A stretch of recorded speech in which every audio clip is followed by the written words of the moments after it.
When the Russia-Ukraine war started, not many would have thought Ukraine would be able to last this long.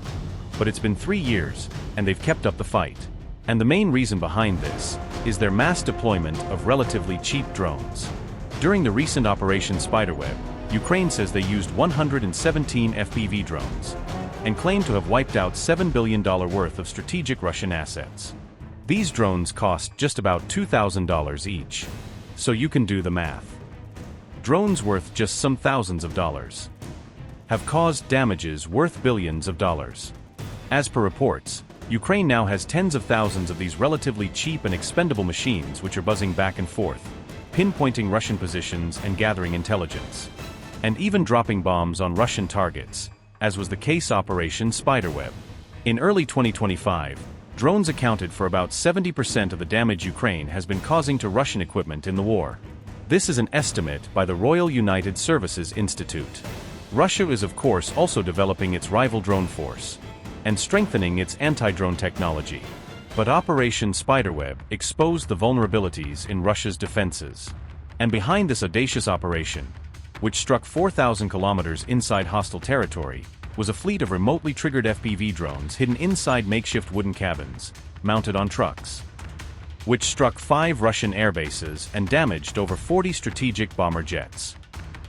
Drone-laden trucks went deep into Russia and were parked close to major military airbases.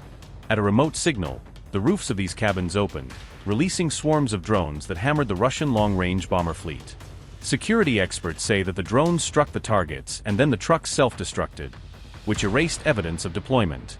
As per reports and social media videos, Russian bombers which are central to their cruise missile strikes against Ukraine were damaged. Military analysts say that these bombers could deal Russia a severe blow, since they can no longer manufacture some of these aircraft. And Ukraine has a growing FPV drone fleet. They can take out tanks, aircraft and equipment worth millions. As per reports, Ukraine is producing 200,000 FPV drones a month. In fact, they're now shifting towards domestic manufacturing and reducing reliance on foreign parts.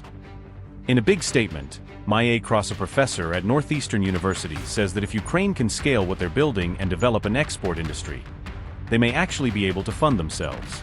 In fact, the White House said that even for Operation Spiderweb, they were not aware of the plan in advance.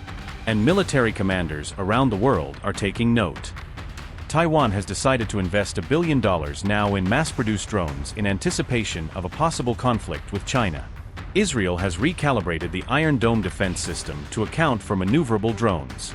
European governments are rearming themselves at a record pace since the Cold War, and are prioritizing drones and counter-drone systems. And the US, which pioneered expensive drones sourced from big arms contractors, is looking to buy cheaper ones designed by startups and mass deploy them. Currently, Russia is counting on the fact that with depleted US support, Ukraine's resources may eventually get depleted. Their huge drone program is their chance to possibly change the outcome. Hope you liked this story. Keep watching Mint.